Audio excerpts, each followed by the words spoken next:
Provided by posting the same on the bulletin board of Town Hall and forwarding a copy to the Courier News Star Ledger at least 48 hours prior to the meeting, all in accordance with the Open Public Meetings Act. This meeting was contained in a list of meetings set by resolution dated January 1, 2016. This meeting will not substantially go past 10:30 p.m. Roll call, please, Anna. Mr. DeQuilla? Here. Mr. D'Elia? Here. Mr. Fisher? Here. Mrs. Kingsley? Here. Mr. Fedor? Here. Mr. Perot? Here. Mayor Woodruff? Here. All please rise. I pledge allegiance to the flag of the United States of America and to the republic for which it stands, one nation, under God, indivisible, with liberty and justice for all.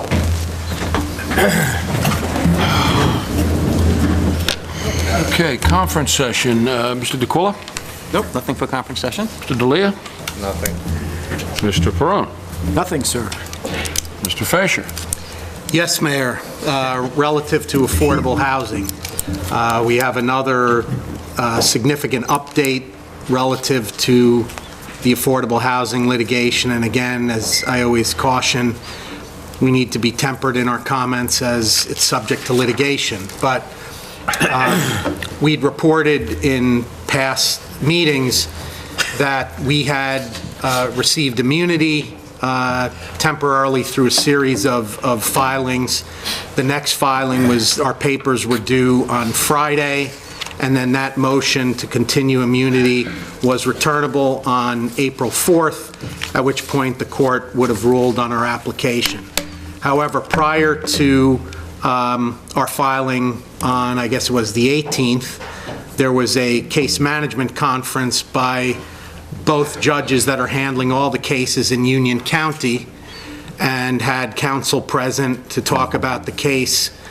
And the judges surprisingly said that instead of each municipality following this process of interim immunity applications, the court said we're going to move away from that, and instead we're going to pick one municipality in the county to try and adjudicate the issue of the expert numbers. In the past, we've talked about there being an expert for Fair Share Housing Center, kind of the plaintiff, so to speak, and then the municipality's expert, e-consult, and it would be the battle of the experts to determine how the number of affordable housing units in each region should be determined, and then how many units in each municipality would be determined. So the court said, let's pick a town in Union County, and we'll try that issue of the number of affordable housing units and the methodology to determine it, and that's how we'll proceed. We'll try that case beginning over the next few months, most likely into the summer. And the good news is during that time, all of the municipalities would receive immunity while the case is being adjudicated. But it raises a host of issues, not the least of which is, which municipality is it going to be? Were it to be Berkeley Heights, we'd have to fund the litigation, defense, prosecution of it, however you want to look at it. And then the process would be that Fair Share Housing Center, the other interveners on that side would be allowed to participate.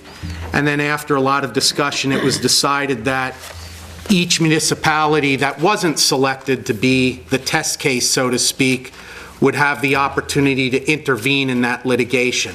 So what you'd have is just a bunch of different parties adjudicating the issue of the number of units based on one single municipality. The judges suggested that the municipality to be selected would happen within the next 2 to 4 weeks. So we'll continue to follow this, but that's the process we're now faced with, a pretty significant change.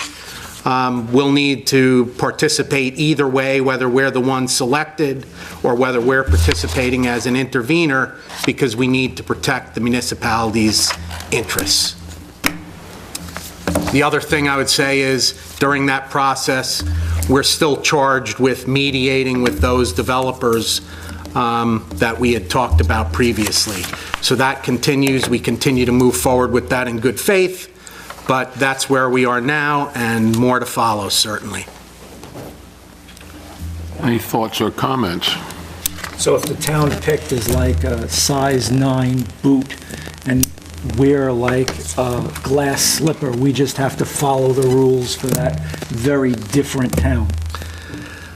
I wasn't thinking of it in Cinderella terms, but, I guess that would be one thing. But I think what you're getting at is the methodology followed should be the same regardless of what municipalities picked. Talking about, do you do a look back of the past 9 years when round 3 wasn't followed? Do you not look at that? Do you look at it prospectively? So those global issues would be adjudicated, I think, during the process. But you're right, there's a little bit of Cinderella there. Yeah, it's not going to fit us. Maybe, maybe not. If it's not us, it probably won't fit us. If Yeah. we're chosen, we're footing the bill for everything. Well, let me also, and Mark and I have discussed this, let's assume it's not us, and we intervene, and our counsel's sitting there, and after the second day, he realizes that these people are not prepared. Okay? Yeah. Let's assume that occurs. Now what? Okay? And we've sat here and discussed, what is our counsel's charge? I mean, what's, as far as I'm concerned, he's there to protect our town. And if whoever is trying this case for Town X isn't doing their job, then I'm going to expect our lawyer to stand up and do it.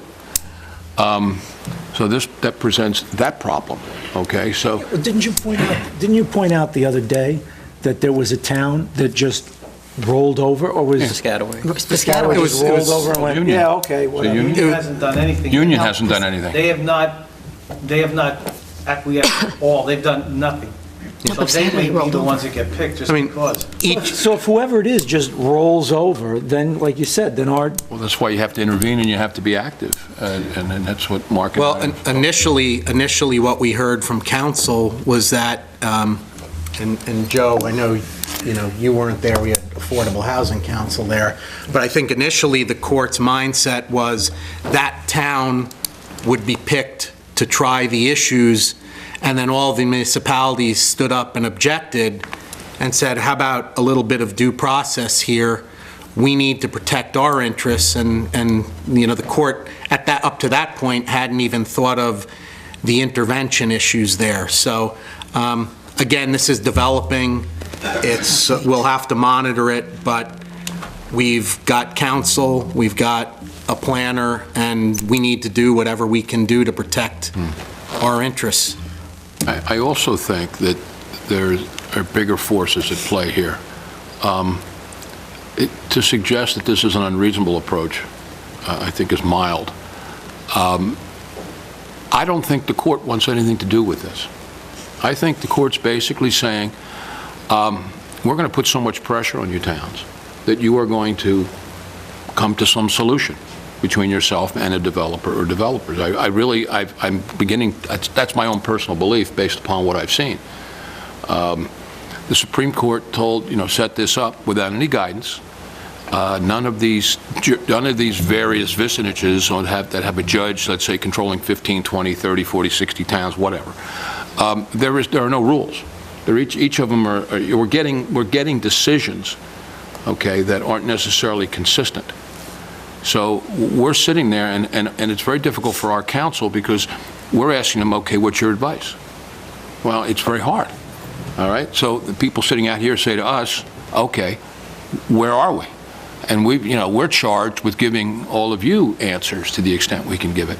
So I hope you can understand that there's a lot of issues here, and we'll, I guess whoever name comes out of the hat. Okay. And you're talking about, in our instance, the methodology for determining is the number 858 or is it 218? It's a wide spread, and so the issue needs a great deal of attention, and we'll continue to report on it to the extent we can, and there's new developments. And Mark, do you want to talk a little bit about the fact that some towns have been offered a quote? I don't think we deal? You want to stay away from can. that? Okay. I don't think we can or should. Okay. Now that we've tempted you all. You tempted. I tempted you. I'm not going to tease you. Okay. So in any event, we will report back whenever we hear anything. Mr. Fasher, thank you for all that good news. I'm gonna borrow Tom's Cinderella analogy from now on. Okay. Hopefully with a glass slipper, right? Mr. Pastor. Nothing, Mayor. Ms. Kingsley. Nothing. I have nothing, and I guess that concludes the conference session. Except for John. John, you have anything to say, John? Yes, I do. All right, go The ahead. conference session, though, he's usually Isn't that, this is not a report reports. for conference? Yes. He's administrative reports. This is just Oh, we're conference. not on council report? We're not on No, reports. that's This was why- just a conference session. All right. Yeah, yeah. Take it back. Okay, go ahead. So I was correct. Okay. All right. Okay, Township Council reports. Mr. DeQuilla. Yes, I know us, myself, plus a couple of us attended the Chamber of Commerce meeting on Friday. It was my first time attending. It was exciting to see all the different businesses in town that came out for the meeting. We had about 60, 70 people here, I would think, about that. So I'm sure you'll provide the updates that we got from there, but it was great seeing all the, how the businesses are all pulling together, talking about Winter Walk already. Here we're at the end of first day of spring, second day of spring. So it's just very exciting to see all that stuff, so. Okay, Mr. Delia. Just on that note, myself and the mayor and the chief attended the Suburban Chamber of Commerce Awards Dinner last Thursday, I believe it was. Yeah, I think it was Thursday. Wednesday. And Wednesday, one of them. it was Wednesday. It was Wednesday. Wednesday. And I'm sorry, I can't remember, the older gentleman, a World War II vet, was honored. 3 police officers from Summit, and the jewelry store owner. Yeah, Ferdinand Jewelry. I'm sorry. Right. And Jim Wood from BAC. And they did a really good presentation on everyone.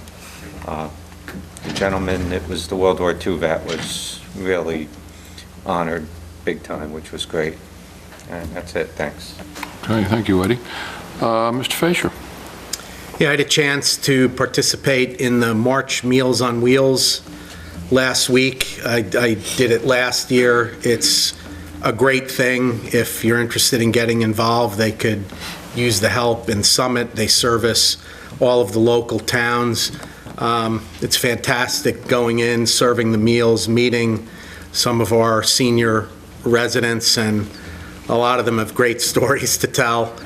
So it's a very worthwhile cause, and if you have the time, I really recommend doing it and looking into the organization. Mr. Prone.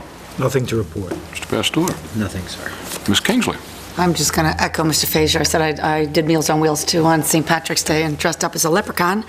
And they definitely are looking for volunteers, and you can sign up once, you can sign up once a quarter, you can sign up once a month, but it was wonderful. There's a lot of seniors here in Berkeley Heights that are still living in their own homes unassisted. It's pretty remarkable, but it's also really nice to help out and know who your neighbors are, so I would echo Mark's sentiment on it's a great organization, and you can call the Meals on Wheels organization at Sage and Summit, and they'll take all volunteers. Okay. Well, following Ms. Kingsley and Mr. Fasher, I will be doing the Meals on Wheels tomorrow. Oh, there you go. Okay. What are you dressing up as? An elf. The mayor. Right. I'm playing that. Eddie's mentioned what went on last week at the Summit Chamber, and it's a very, very well-attended event. And I understand next year that a few Berkeley Heights businesses may be on the docket as to being recognized. But it's a nice event. They fill the banquet hall there at the Summit Hotel, and it's really a nice event. And last Friday we had the mayor's meeting, as Mr. DeQuilla indicated. Those numbers have increased. I think I've maybe been to 2 or 3 of them now, and they get bigger and bigger, and which is really good. And I think it's really reflective of the effort that the businesses are making with each other. All right, they're working very hard to make the downtown a more attractive place for the citizens of the town. And I would encourage, again, like we should be doing all the time, to go to the local restaurants and patronize the local stores. Okay, I have nothing further. Mr. Basicolo, it's your turn. DPW, Public Works Week is May 15th to the 21st. Yard's going to be open. Anybody would like to come down and view the equipment and walk through the yard, love to have you. We had a blockage in a storm drain on Timber and Exeter that we could not clear. We got Timmerman come out and brought a demo truck for us to cut the roots so we could see how it worked. worked tremendous. They cleared the blockage for us, didn't cost us anything, so it was nice. On our vacuum truck, the Vector, we actually trained all of the DPW guys. So we cross-trained, so this way, if they need to use it, we don't have to interrupt the sewer plant to get their guys to come over. We did some brining on the streets on Friday prior to the forecasted snowstorm, which fortunately didn't happen. We did get a little bit, but we tried to do something ahead of time, so if we did get it, it would help us. I think the roads actually, there wasn't much on the roads, the lawns were covered, but I think some of those sections where we would have gotten a light snow, it did take it away, so it was worth it. We're conducting interviews for a potential DPW worker for the replacement with the one retiree. The Welcome to Berkeley Heights signs, the surveys have been located. We did the survey to locate the signs. The order's been placed, and DPW will be installing them as they arrive at the yard. We met on the street fair. It is June 26th. We had a meeting the other day for setup and operation and cleanup, so we're set and ready to go with that. From engineering, a couple of things. We put in a grant on February 26th. The Union County Infrastructure Grant was put in. We're planning on using that towards Sutton Drive, Industrial Road, Marion, and Delmore. Curb repairs, we met with Morris County Co-op to schedule curb repairs, hopefully on Lackawanna Road and Spring Ridge Drive. We're waiting, within the next 2 weeks, we should know when they have an opening for us. That being said, we also met with Tilcon to get our roads started. We're in for April 11th, weather permitting. They're going to start ripping up some roads, hopefully. And I do have a tentative list of the roads we're looking at. So I will read those for you. And again, please, these are tentative. We got Delmore, Marion, Sutton Drive, Whitney, Wheaton, Hampton, Old Forge Lane, Regent Place, Janet Lane, Brookside Lane, Hilltop Ave, Archer, Ralph, Lackawanna, Princeton Avenue upper section. Snyder, we're waiting for the plans to be reviewed by the New Jersey DOT. They should be back shortly, and we're anticipating being able to get that done by early summer. And that, we've paved up to the railroad tracks, so this will be from the railroad tracks back up to Mountain Avenue. Also, spring chipping, advertised, it's going to begin in Section 3 on April 4th, ending in Section 2 on June 10th. New procedures, we're going to use the tin claw on this go-around, try that. We think that's going to save us a tremendous amount of time. Bulk pickup, bids are to be received March 23rd. If everything goes well, program is to begin in Section 4 on May 9th and end in Section 3 on June 13th. Recycling, we've got bids out. We're expecting those bids back by April 12th, and then we'll be entering into a new recycling agreement. Passaic River D-SNIT, we've been in contact with the contractor. We're waiting for the ground to firm up a little bit so that we don't end up with rutting in the edge of the river. So that's still kind of on hold a little bit at the moment. From the construction department, we had 56 new applications, 33 permits were issued. We had 40 plans were reviewed, fees collected were $12,296, and there was no COA at the time. From recreation, winter session ends this week, and spring programs start on Monday. That's all that Tom had. I do want to mention, to get this out early, we met with New Jersey Water today. They're going to be putting a new 12-inch main from Berkeley Plaza all the way through New Providence. So this is going to start in April. It won't end until probably the end of summer, probably August, September. So make plans. We're going to do it at night, 9 p.m. to 6 a.m. Hopefully to not affect the business or the traffic. There's enough width on that road to be able to let them do their work and still have 2 lanes, one going each way. So we'll have the police out there guiding traffic. We should be fine. Any questions on that, just let me know. Springfield Ave. Right through the center of town. Yeah. So, but again, they got a 12-inch main that needs to be replaced. So we're going to try to do it the least interruption as possible. From our wastewater treatment plant, we hired 1 new worker, so we've got our full complement now of 6. We had 5. It takes them probably 6 months to get trained, but we did get somebody actually that's got previous experience. So So it should help us tremendously there. The trickling filter, I think I mentioned to you last time that we pulled out filter number 3, and the center mast was a problem. It was sandblasted, looked at, it can be repaired, so we don't have to replace it, which should help us, save us some money. We're also looking at a parasitic acid solution as an alternate to disinfection. We've gotten no response yet from the New Jersey DEP for guidance. We're waiting on them. We'll have a follow-up as soon as we do. The jet vac is out of service at the moment because the boom had a bunch of bolts that actually sheared off, which are a safety hazard. So we've got it down to Timmerman being repaired at the moment. One last thing I wanted to mention on the website. By Monday, we will have a template mocked up showing what the site would look like. So once I get that, beautiful. I'll send it around to everybody to look at. And then we've got an actual schedule. And this is somewhat, again, there's some fluff in this because they don't want to pin it down too tight just in case they run into everything. But the final sign-off, just so you know, is 7/25 right now. Everything should be complete. We're planning on being able to go live, all the final pages loaded by the month of August. Everything should be done and up and running. Other than that, I think that was the only thing I had, Mr. Mayor. Thank you. Mr. Siclo. Mr. Cole, can I have a motion to accept the Township Council reports? Yes, I move that the township official reports be accepted and approved. Second? Motion is second. Any discussion? Vote, please. Mr. Phillips? Yes. Mr. D'Elia? Yes. Mr. Frazier? Yes. Yes. Mr. Restore? Yes. Mr. Pearl? Yes. Mr. Prom. I move that the minutes of the Township Council for the public meeting held on February 23rd, 2016, March 8th, 2016, executive session January 23rd, 2014, February 25th, 2014, and March 11th, 2014, as distributed, be accepted and approved. Second? Motion is second. Any discussion? Vote. Mrs. Sequilla? Yes on the public meetings and abstain on the executive session meetings. Mr. D'Elia? Yes. Mr. Frazier? I abstain as to February 23rd. I was not here that meeting, and I abstain from the exec session, so I vote for March 8th. Guess I should have done that in reverse. Mrs. Kingsley? Yes. Mr. Restore? Yes. Mr. Pearl? Yes. Mr. D'Elia. I move to open the hearing on the agenda items only.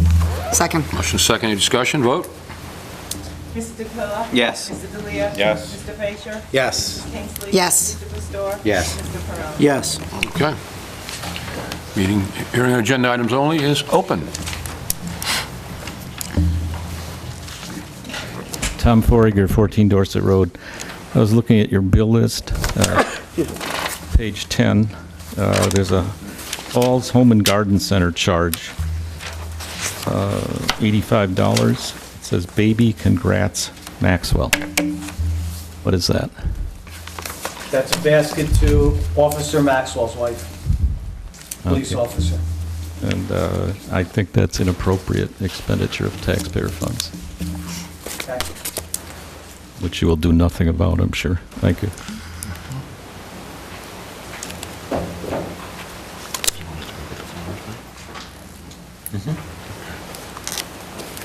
Yes. Carol Matula, 5 Hastings Road. Can you tell me the name of that acid that you were talking about? Arsenic? What it's called, from what I got from Tom, Tom's not, right, no, he's not here. Paracetic. Addition as an alternate of what we're currently using for disinfection process.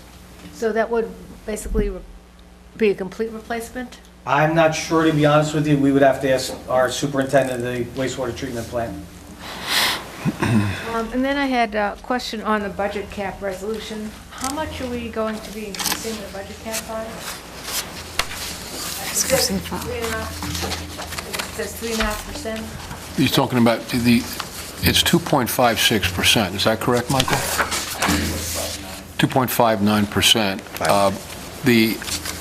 The 2.59, Carol, we stayed within the governor's 2% with respect to all the things that we can, meaning salaries and so on and so forth. What gets us over that number is that which is not in the cap, and that's pension and health care costs. my understanding is the average increase on the average home in Berkeley Heights will be $60, attributable to the town. Remember that, okay? And I know you know that, but many people don't. Okay, so that's just, so it's not going to be, this is the only increase. We're not going to be including any budget cap bank increases from prior years? Not that I'm aware of, right? Is that correct, Michael? Okay. Okay. Mayor, it might be helpful for some of the people in the audience to know the complete list of things that are outside the cap. So if Mike could just tell us, you mentioned two of them, but there are a couple of other things that can be outside the cap, and it might be useful just to hear what that list of things that can be outside the cap are. It's allowable shared service agreements, health insurance cost increases, which is a portion of it, not the whole thing. Pension increases, again, a portion. Low staff increases, capital improvement increases, allowable debt service, capital increases, recycling tax appropriation, deferred charges, current period deferred charges.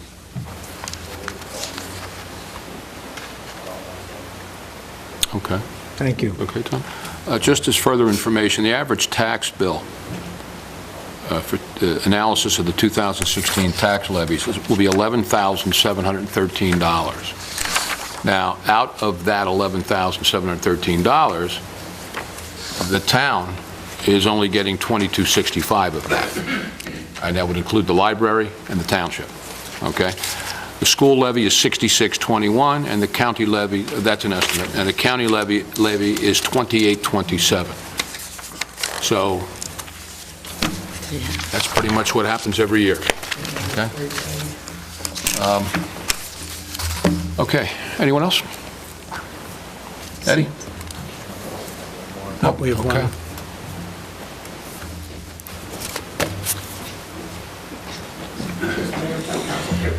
My name is Rob Swillich. I own the subzone, and I wanted to find out what procedures I need to follow to try and get, I guess, a 2-hour parking sign. It's on the agenda It's on the tonight. agenda. It's going to be done. No, that's all right, Rob, but, okay. Pick up the agenda right there. You wanna take it? Yeah, okay.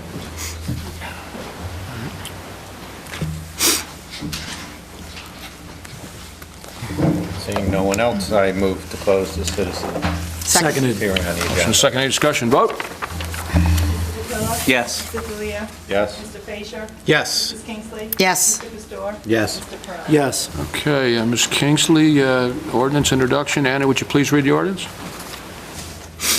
An ordinance of the Township of Berkeley Heights, County of Union, State of New Jersey, amending, revising, and supplementing Section 2.100.100 to be entitled Outside Employment of Off-Duty Police Officers of Chapter 2.100 entitled Police Division of Title II entitled Administration and Personnel of the Code of the Township of Berkeley Heights to revise same. Okay, I move to open the public hearing on the ordinance as read by the clerk. Second. Motion second, any discussion, vote, please? Mr. Phillips? Yes. Mr. D'Elia? Yes? Mr. Fasher? Yes. Mrs. Kingsley? Yes. Mr. Pastore? Yes. Mr. Perrone? Yes. Seeing nobody, I'll move to close the public hearing on the ordinance as read by the clerk. Second? Motion second, any discussion, vote? Mr. DePilla? Yes. Mr. D'Elia? Yes? Mr. Fasher? Yes. Mrs. Kingsley? Yes. Mr. Pastore? Yes. Mr. Perrone? Yes. I move that the ordinance as read by the clerk and hearing held hereon be adopted on final passage and that the clerk be directed to advertise same in the Courier News. Second? Motion second, any discussion, vote, please? Mr. DeQuilla? Yes. Mr. D'Elia? Yes. Mr. Fasher? Yes. Mrs. Kingsley? Yes. Mr. Pastore? Yes. Mr. Perrone? Yes. Mr. D'Elia? I move Resolution 1, approving bill list dated March 22nd, 2016, in the amount of $558,895.40. Second. Motion second, any discussion, vote? Mr. DeQuilla? Yes. Mr. D'Elia? Yes? Mr. Fasher? Yes. Mrs. Kingsley? Yes. Mr. Pastore? Yes. Mr. Perrone? Yes. Mr. DeQuilla? Yes, I move resolution number 2, authorizing the township to sell the surplus property on the state-approved online auction website of www.govdeals.com. Second? Motion second, any discussion on that? Do you Vote, want to say please. what we're... Do we know what that is specifically, Yeah, John? do we know what we're selling? Do you got a Have a list? list. Yeah. Yeah, we've Okay, it's on the back of the resolution. Oh, okay. Okay, coffee cups. And if anybody has any, okay. Vote, please. Mr. DeQuilla? Yes. Mr. D'Elia? Yes. Mr. Fasher? Yes. Mrs. Kingsley? Yes. Mr. Pastor? Yes. Mr. Perrone? Yes. Ms. Kingsley. I move Resolution 3, requesting that the County of Union adopt an ordinance, resolution, or other appropriate instrument to impose parking regulations on a portion of Springfield Avenue. Second. And this, just for the record, this is to put the parking restrictions up from Monday to Friday, 8 a.m. till 6 p.m., 2-hour limit on Springfield Avenue from, I think it's like Station Street to Passaic. Is it? Passaic, yeah. So it addresses subzone and other businesses' concerns. And it's a request. Sure. Repaint the line yellow, because my customers, even though they read the sign, no parking, and we always have to put the police, and it is no parking for that corner. It's old and faded, and we think just paint it yellow. Okay.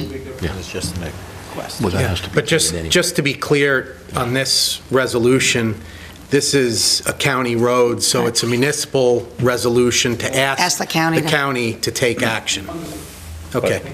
But the paint we can do. The paint we can- Is our... Is our- Yeah, John, you can note that, right? I'll You'll take care of the DPW paint? take care of it. Okay. I got it. Okay. Was there a second on that? Yes. Is there any discussion? Just one little thing, it says Station Court, it should be Station Street. Street. Okay. That should be amended then. With that amendment, vote? Mr. DeQuilla? Yes. Mr. D'Elia? Yes. Mr. Fasher? Yes. Mrs. Kingsley? Yes. Mr. Pastor? Yes. Mr. Perrone? Yes. Mr. Fasher. I move resolution number 4, authorizing an agreement with eConsult Solutions, Inc. Second. Motion is second. Any discussion? Can you just fill everybody in on what they do? Yeah, that's, Ed, that's the expert I was referring to in the affordable housing discussion. So the consortium of municipalities retain them, but this particular resolution allows us to retain them for individual matters Got it, thanks. affecting just the town. Any further discussion? Vote? Mr. DeQuilla? Yes. Mr. D'Elia? Yes. Mr. Fasher? Yes. Mrs. Kingsley? Yes. Mr. Pastor? Yes. Mr. Perrone? Yes. Mr. Perrone. I move Resolution Number 5, authorizing a transfer within the 2015 municipal budget and reserves. Second. Motion is second. Any discussion? Vote? Mr. DeQuilla? Yes. Mr. D'Elia? Yes. I'm Mr. sorry. Fasher? Yes. Mrs. Kingsley? Yes. Mr. Pastor? To Yes. prepare myself. Yes. Mr. Pastor. I move consent agenda items A through D. Seconded. Motion is second. Any discussion? Vote? Mr. DeQuilla? Yes. Mr. D'Elia? Yes. Mr. Fasher? Yes. Mrs. Kingsley? Yes. Mr. Pastor? Yes. Mr. Perrone? Yes. Okay, introduction of ordinance. Ms. Kingsley. Anna, could you please read the ordinance? An ordinance of the Township of Berkeley Heights, County of Union, State of New Jersey for the calendar year 2015 to exceed the municipal budget appropriation limit and to establish a cap bank. Okay, I move that the ordinance is read by the clerk, be offered on first reading, that April 5th, 2016 be set as the day for public hearing, and that the clerk be directed to advertise same in the Courier News. Second. Motion is second. Any discussion? Vote? Mr. DeQuilla? Yes. Mr. D'Elia? Yes. Mr. Fasher? Yes. Mrs. Kingsley? Yes. Mr. Pastor? Yes. Mr. Perrone? Yes. Okay, I will introduce the municipal budget notice. The municipal budget of the Township of Berkeley Heights, County of Union for the fiscal year 2016. Be it resolved that the following statements of revenues and appropriations shall constitute the municipal budget for the year 2016. Be it further resolved that said budget was published in the Courier News in the issue of March 25th, 2016. The governing body of the Township of Berkeley Heights does hereby approve the following as the budget for the year 2016. And Mayor, just to be clarified, this is just for the introduction at this point. The adoption will be after the public hearing. Okay. So, Second. then we go down here.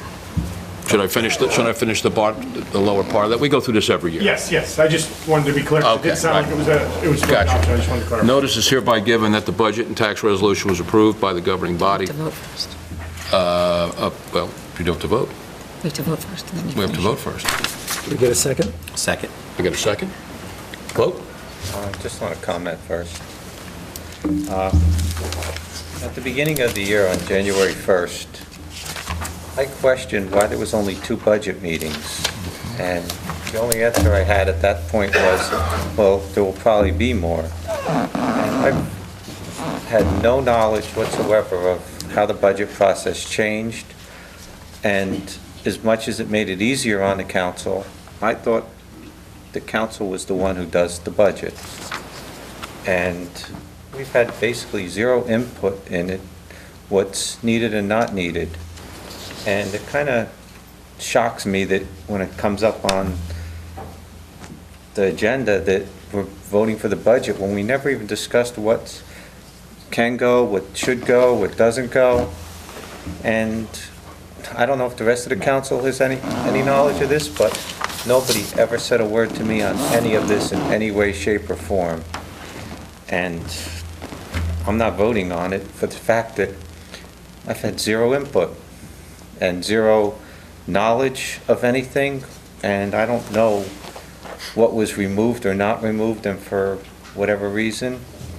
I don't know if things were taken out of the Capitol, but there's several things that I feel are totally unnecessary, and I've discussed over the years that many times the capital plan turns into a wish list, not a needs list. And I'll just use one example of a garbage truck. I don't even know which garbage truck, because we have a yellow one and a green one, that you know, I don't know if it's still in there even, to spend $100,000 to turn it into a dumpster truck, which was totally unnecessary. And none of that was ever discussed. The Gator, is it in there? I don't know. Is it necessary? I feel, again, that that's something that's a wish list, not its needs list. If it's, I know I saw an email about if it's going to be housed down the town garage. If there's an emergency, it's going to take 15 minutes for it to get anywhere, if not longer. So I can't see it being something that's necessary for an emergency, and I don't feel it's something that the residents should be paying for. So I'm kind of shocked the way the budget was done this year. It may be better, it might be good, but as a council person, I've had no knowledge of anything on it. That's all, thanks. I can comment on the opposite of that. As a new council person, I spent an hour with the administrator and Mike to walk me through the detail of the whole budget, requested a meeting, sat with them, and went through everything to get a complete understanding how I'm voting for the first time on a budget that I had knowledge of, but not detailed knowledge, and now do have. As far as the garbage truck that was discussed at the budget meeting and the needs of the DPW, demonstrated the advantage of having that truck, being able to convert it. So they had a whole presentation here, and I think it's a very useful piece of equipment. I think I recommend it. It's a time saver and also a safety saver on the operation of our staff working on that piece of equipment. So I think the budget process was very efficient, but allowed me to ask a lot of questions to get an understanding why this is here, why that is there. And then unless I'm mistaken, then please help me, even though the capital list will be approved, each individual appropriation will be voted on by each of us again. So That is correct. That is correct. I thought I'm going to disagree and say I think it was a very efficient process because, again, I got a lot of questions and I got a lot of them answered. Again, I've had zero knowledge from anyone in any way, shape, or form on this. Just to echo what Mike said, we each get these Detailed books. budget workbooks that our CFO prepares. It breaks it down both at a high level and then by each group or subsection of the town administration, each department.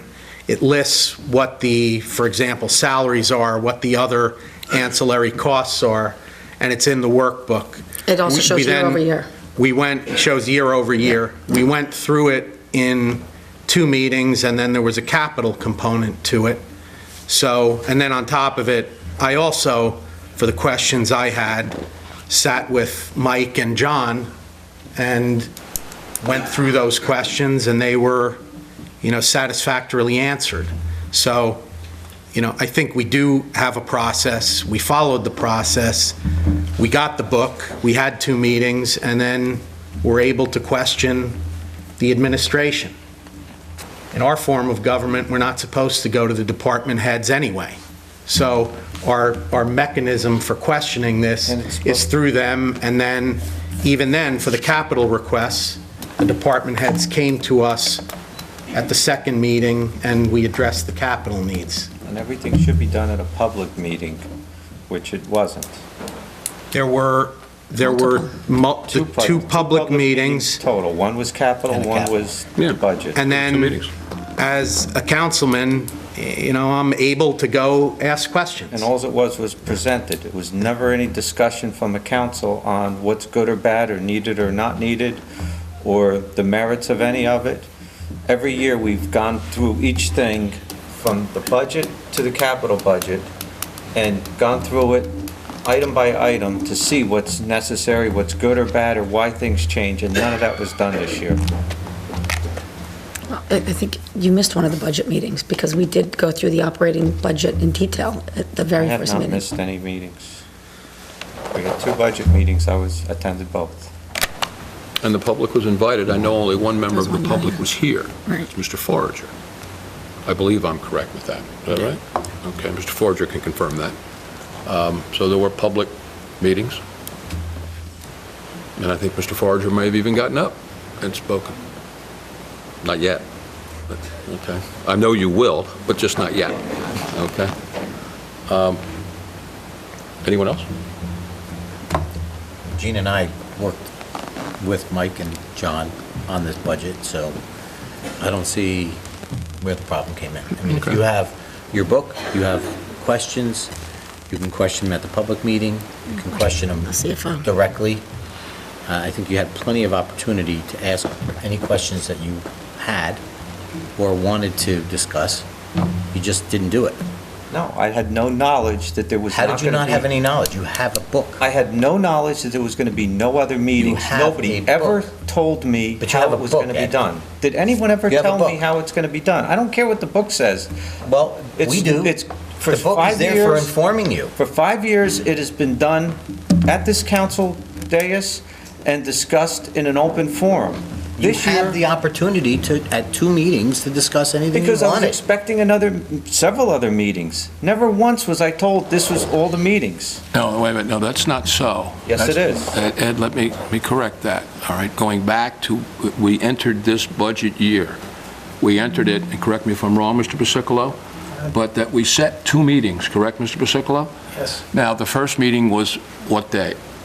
Do you remember which day? Well, let me just turn, Late late January. January, and I can indicate that that book, the book that's been referenced and Mr. Fasher held up, was in the mayor's office a good 10 days, if not more, before the first meeting. And it was stated we would have 2 meetings. One of the problems we have had is that it's taken sometimes so long to get budgets through that we can't get bids out and we can't get things done. And the most obvious example of that is the fact that we couldn't do spring cleanup because we couldn't get the bids out in time, all right? So that ended up, that's why cleanup was in the fall. So in light of the fact that we are operating with a 2% cap, all right, so we know our engineer, our CFO and Mr. Basicolo know exactly what the rules are, and they deal with all of the department heads because, as Mr. Fasher so accurately pointed out, it's not the job of the council to go to the individual department heads. That's not the way our form of government is. We go through the administrator and the CFO, and they held numerous meetings and came back with their recommendations. All right, and again, remember, we're zero-based budgeting. We don't take what you said last year and build off of it. You must prove that, in fact, you're entitled or should be, okay, entitled to whatever you're asking for. Nothing changed along those lines. But Ed, going into this, we did say 2 meetings. I know it was said. It was said here. I specifically asked it on the January 1st meeting, why is there only 2 meetings on the list of meetings and 2 for the budget? And my answer, I believe, was something in the sort of, well, there should be more, but that's what we're putting down for now. Nobody ever said at that point that that's all we were going to have and nothing more, and everything was going to be done by administration, not by the council. Never. Well, I don't know whether it was... When you say everything was done by the administration, every year, everything's done by the administration in that they prepare... They prepare the book. We don't a ever book. prepare that, we just don't- review it. And then it comes before us for assessment and evaluation. Yes, and there was nothing. All it was put forwards, and that was it. There was never any discussion on any item whatsoever. Yes, there was. We did a line-by-line review with the CFO and the administrator of each department Each this year. department head sat right there and told Yeah. us what they wanted, what they could do without, and so on and so forth. That's what the capital plan, that's what went on. From this year, the operating budget, the CFO presented each one. We didn't have the department heads give the That's correct. operating, but Mike and John took us through every department meeting, budget, and then the capital, the departments came in with that as well. And we said there were, what we said was we were doing 2 budget meetings, and if it was necessary, we would add more, is how it was discussed at the beginning of the year. Okay, vote? Mr. DeQuilla? Yes. Mr. D'Elia? No. Mr. Fasher? Yes. Ms. Kingsley? Yes. Mr. Pastore? Yes. Mr. Perrone? Yes. Notice is hereby given that the budget and the tax resolution was approved by the governing body of the Township Berkeley Heights County of Union on March 22, 2016. A hearing on the budget and tax resolution will be held at Council Chambers Municipal Building on April 19th at 7 o'clock, at which time and place discussions to said budget and tax resolution for the year may be presented by taxpayers and other interested persons. Thank you. Okay, Mr. Pastor. I open the second citizens hearing. Second. Motion second, any discussion? Vote? Mr. DeQuilla? Yes. Mr. D'Elia? Yes. Mr. Fasher? Yes. Ms. Kingsley? Yes. Mr. Pastore? Yes. Mr. Perrone? Yes. I'm guessing it's follows. Citizens hearing is now open. I'll get the clock on. Okay, Tom Forager, 14 Dorset Road. With regard to your budget process, if you're going to make a change, and apparently you did this year, then all the members should be informed of what the new process is going into it, so no one has any misunderstandings about it. If you're going to have just 2 meetings, say you're going to have 2 meetings. With regard to the citizens hearing, I was the only one. It's a defective process in that you don't give out your budget workbook, so a citizen cannot ask any meaningful questions since they don't have access to the materials beforehand. And moreover, you go through it, I don't have anything in front of me to look at, so I don't have it's impossible to formulate any questions. So it's really kind of a closed process, which is designed, in my opinion, to hide from the public what you're doing. If you're going to have meetings, private meetings with your administrator and your CFO, each of you apparently met privately with these 2 people.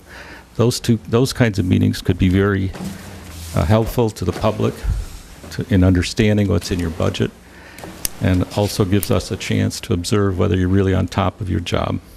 Okay? So private meetings like that are not useful to the public, and should really be open to the public. I'm sorry to be so negative, but that's the way it is. Mayor, if I may just clarify as to the required legal process, the municipality actually has no obligation to even hold public meetings to discuss the budget. It's done by this municipality as a very open process that a lot of municipalities do not do. What's required by law is that a budget be formulated, it be introduced, as with the council did this evening, and then at that point, a public hearing is held where the public can then provide input to it. This council has been historically gone above and beyond that and held public comment, public meetings to discuss the budget, which is above and beyond what's required by law. So just want to clarify that the council has been doing more than what it's required to and has not violated any budget process. Thank you, Mr. Sardillo. I repeat that April 19th at 7 o'clock is the time in this place, being where we are now, to discuss said budget and tax resolution of the year 2016, and taxpayers and interested persons may come forward.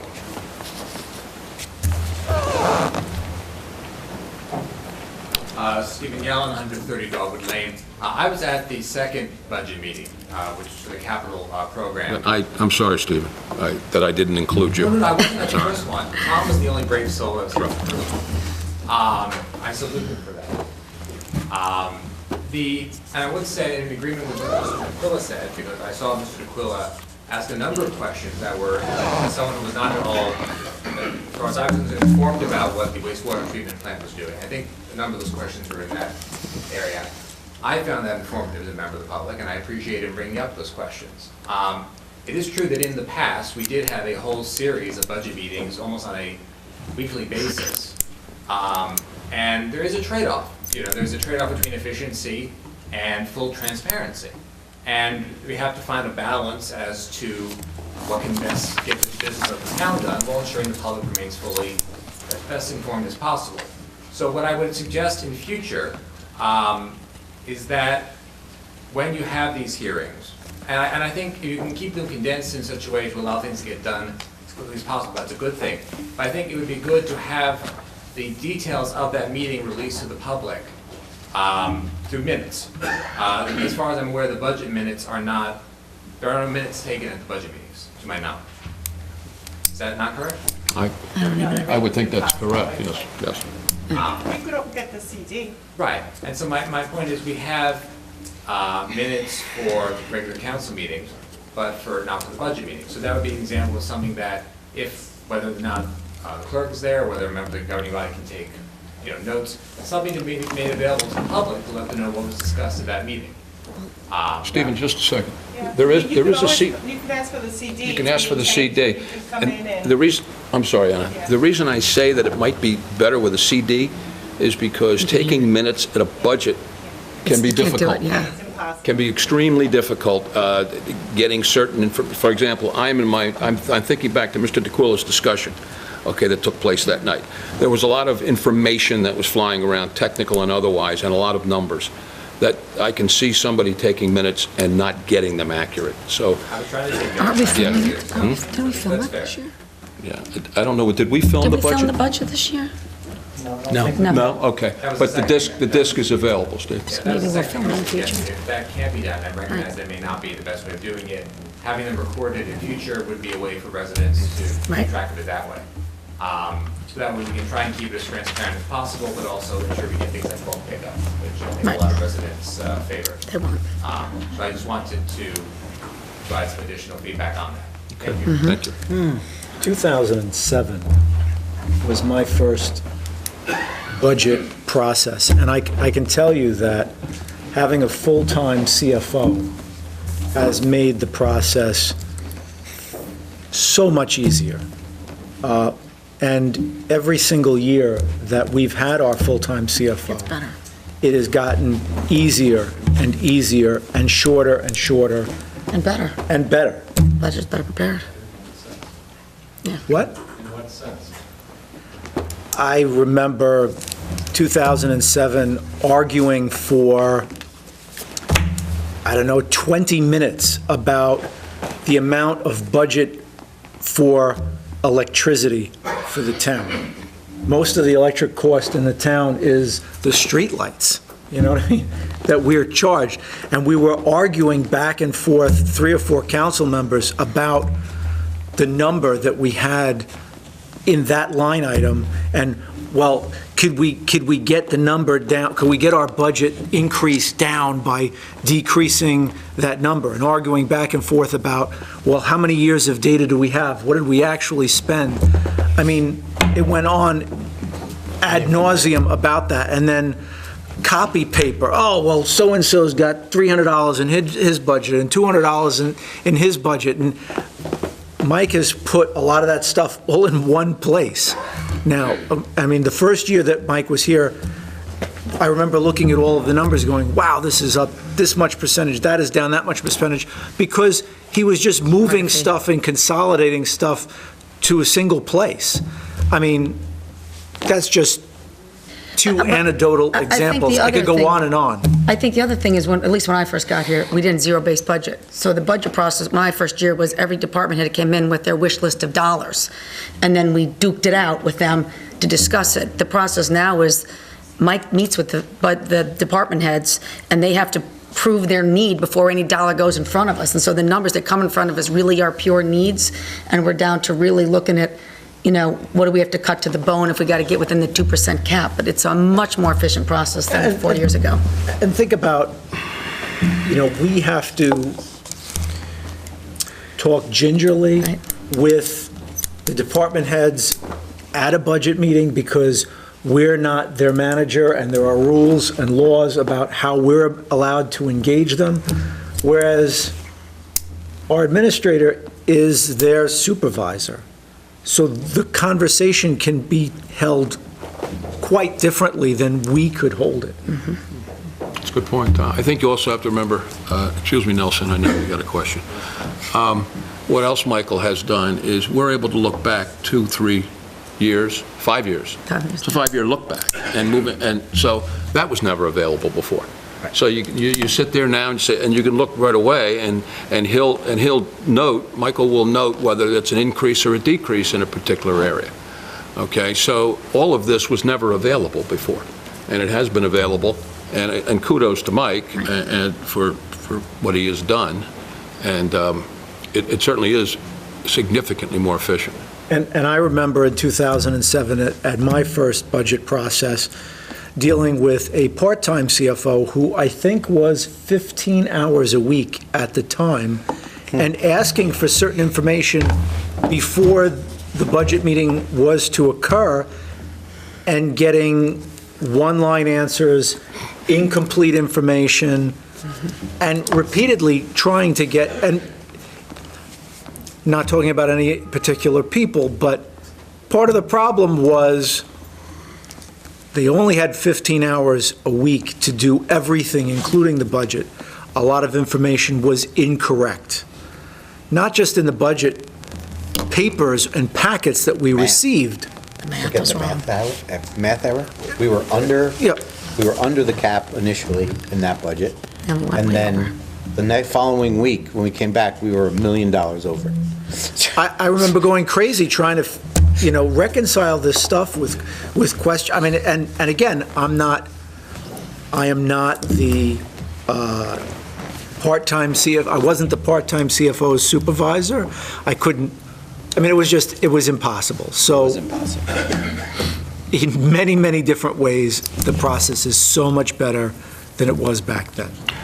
Mr. Pearl, can I just say one thing, because you mentioned something? We had an incident with 2 departments, both asking for a piece of equipment. We sat both of the departments down and said, can't do it. Let's go over each of you, what do you have currently?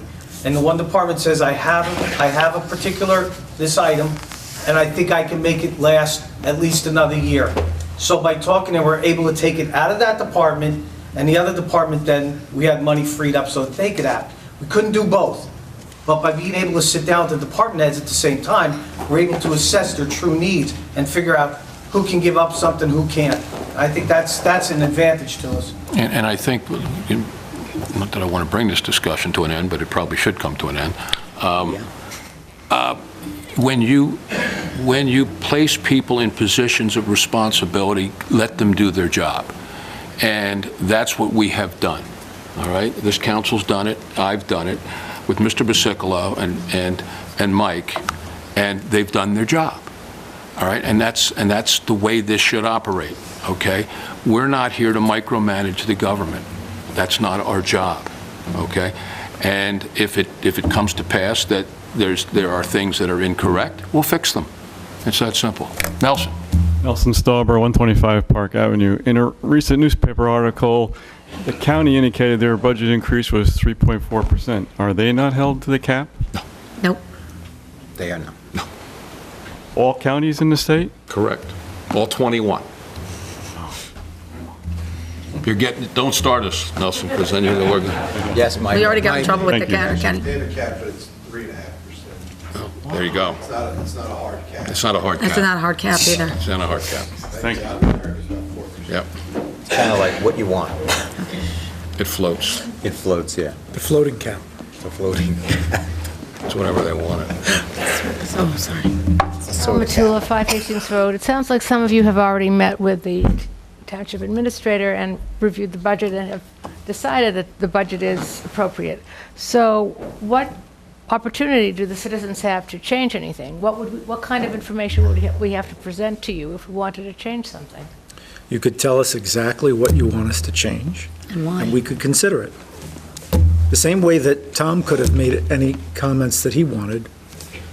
Yeah, but And his you know, attorney. I've been at these budget meetings before, and you guys all have your numbers up here, and when you talk about this line and this line, and nobody sitting out here has any numbers. So all we can do is just sit here and listen to you talk about amounts, but there's nothing available in advance. Or do you now make those? By definition, the public hearing on the budget is for the public to be heard on the budget. That's what it's for. Right, so when you're going through to make the budget, and you say we have an opportunity to input at the time you're going through it, you're just saying we can't, because we don't even know what you're talking about. That's why I don't even bother coming anymore, because you're talking about, well, there's this line and this line and this amount. I have no idea what you're doing. I think it, So can I just ask, is the process that we utilize, is it lawful? Yeah. Okay. Do you know anyone else? Well, let me not, I won't even go there. So how else would the public, other than in the meeting that's scheduled in April, right? By statute or by law, that is their opportunity to get up and speak, correct? Right. What other municipalities have, and not naming names, what they would do is, at the introduction, you know, the CFO potentially could make a presentation of the budget at that time, which is the first time, a lot of times, the council's even hearing the budget.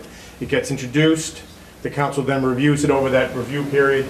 The public hearing is scheduled, the public provides input, because at that point, they have a copy of the budget that they can review, that's been introduced, and then the public input gets considered, and then either it gets adopted or it gets amended and then adopted at the following meeting. That's what's set forth by the law, in which a lot of municipalities do. In Berkeley Heights, which other municipalities do as well, but in Berkeley Heights, you hold a lot of these discussions. Instead of just having a presentation of the budget at the introduction, you hold public hearings where you allow the public to view your deliberative process. And that's acceptable, but it's not required. It's a good thing. I'm not trying to say it's not a good thing that the council does that, but it's not something that's required by law. Okay, so in the meeting on the 11th, there will be a copy of the budget? The 19th. The 19th. I'm sorry, the 19th. There will be copies of the budget available for the public. Is that correct? I just want to say your process, while it may be completely lawful, you still say, well, you can make a comment at that time, but you know you can't, because you know that none of us have any information sitting out. Well, you'll have the budget.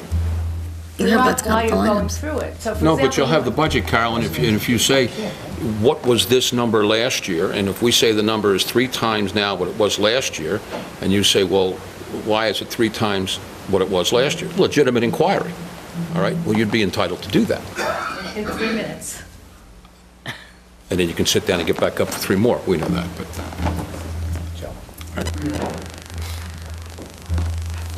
Somebody let me up and talk. Okay, so you've all reviewed this budget, but I haven't. Why don't you tell me how much is in finance, salaries and wages, and finance OE? Tom, I read the book Moby Dick, but I can't remember what happened in chapter Well, 12. you have your, look, the yellow sheet is there, Mark has one, Jean has one. I guess you didn't bring yours, so you don't know. Greg has one, Michael has one, he's talked to the administrator and he's talked to the CFO. Why don't you just take a look at what's on? Tom, that's not what goes on now. Well, You're the you're public, introducing you're a the member of the budget. public, and on the date indicated, April 19th, Yeah. you can come in and ask all those questions. Why can't I ask now? Because now's not the time to do it. Why is that? Because I said so. That's what we're doing. Oh, okay. That's All what right. being a mayor's all about. Thank you. Okay, you're welcome. Okay. Ugh. Thank you. Thank you. Hi, good evening. Good evening. Ken Merritt, Bower and Kimpson, 21 Middle Way. We have questions about a water issue in the countryside section of the town. So, Good evening, everyone. We live on Middle Way, and I know I'm confident that you're all familiar with where that is, but just let me tell you in terms of elevation, the high school lower than Crest, then a little road called Upper, and Middle Road Winship, and then Middle Road is actually lower in elevation from that. And we're just asking you to consider installing one stormwater drain to help alleviate the drainage problems that we're having actually on Middle Way. So currently, Upper has a storm catch basin that does not catch the water that comes from Upper, and it goes on to Winship, and it floods over the property on Winship, and it floods down on some of the backs of the properties on Middle Way, including ours. So we've actually brought some photographs for you. So is the catch basin actually blocked up, or? No, there isn't. It just, no, the one that's up on, the one that you said is originally there. Oh, there was one. Oh, okay. I'm going to have those pictures. But you're saying the one above it is just... She said the one, you said the one above it is not. It's flooding the, There actually is a stormwater basin on Upper, but on the wrong side of the road. okay. So we're having really quite bad flooding problems. So it drains away from the catch basin? Yeah. Gotcha, okay. It's on the wrong side of the road. So actually, the reason we're here is we've done substantial work in our backyard to try to alleviate the problem. We can't control what's coming down. Yeah, coming down. Our neighbors just did this, put $5,000 in today to try to alleviate the problem that's going into their house. But unless we have some assistance from the... And that last rain was crazy, right? stormwater basin. There is an existing subsurface storm drainage there, so we just need to have a new basin. Mr. Burkino is here. He's our township engineer, okay? And I think we've actually talked. Okay, all right. And Bob, can you speak to that right now, or you, or? Before I can speak to it, I know the last heavy rain we had, there was a lot of water that went, the curb was broken and missing in some spots, and the water bypassed the curb and went down the property, down to your property. So part of it was due to missing curb. Well, as I said, we're definitely going to look into putting another basin there. I don't know that that would help though, so I want to investigate a little bit further. Being that part of the problem could have been that the existing basins were clogged, and in those heavy rains, a lot of times it's not the basin, sometimes the pipe itself is inadequate to carry that amount of water. So there's a lot of factors I got to look at, but definitely. Yeah, we invite anybody to come and take a look, and we appreciate you looking at it. But there actually, it would really help if there was a water chute right at Mrs. Haley's house with no basin. Goes right down her driveway into the garage, bypasses her, goes right into us and our neighbors. So basin would be great if you could help us with that. And I would add the owner of 26 Winship, which is where the water is coming through, had emailed something to Mr. Pacino, and we met on a couple of occasions and had very nice conversations. So I would like to thank Mr. Pacino for his interest in this. Okay.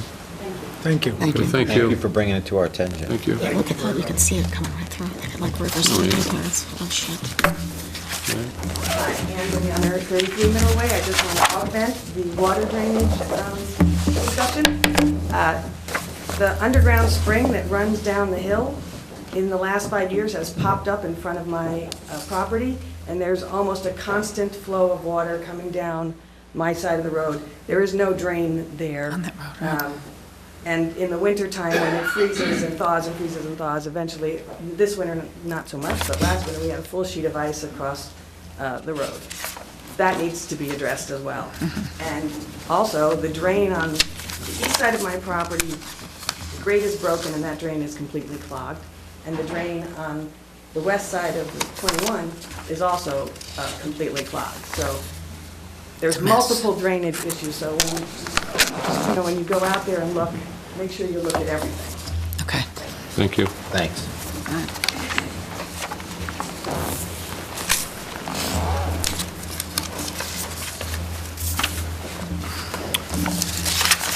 Okay, Mr. Pastor. Seeing no one, I move to close the citizens' hearing.